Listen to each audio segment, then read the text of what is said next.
आज शरद पूर्णिमा का पावन पर्व है।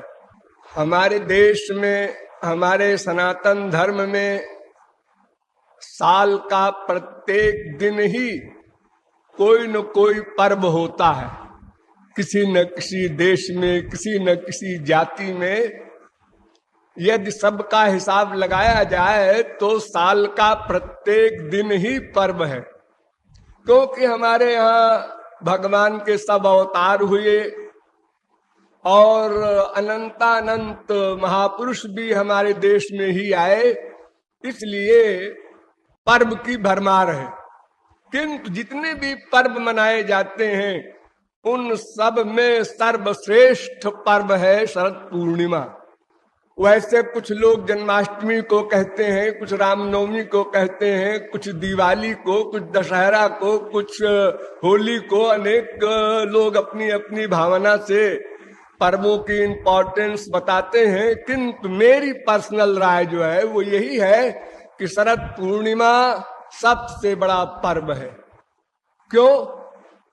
संक्षेप में इतना समझ लीजिए कि आज ही के दिन आनंद की जो अंतिम सीमा है, उस अंतिम सीमा वाले आनंद को राधा कृष्ण ने जीवों को दिया था।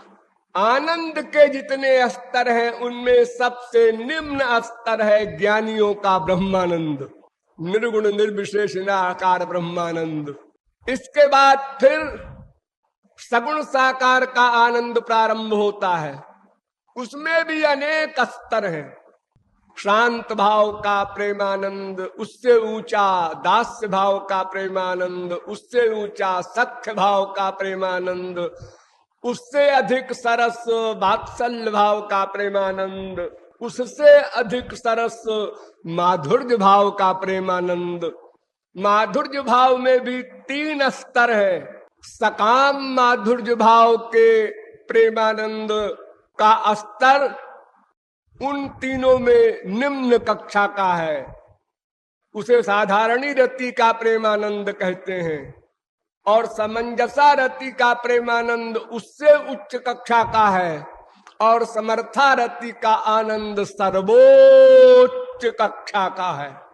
तो समर्था रति का प्रेमानंद जिनको मिलता है, सिद्ध महापुरुषों में भी अरबों खरबों में किसी एक को मिलता है।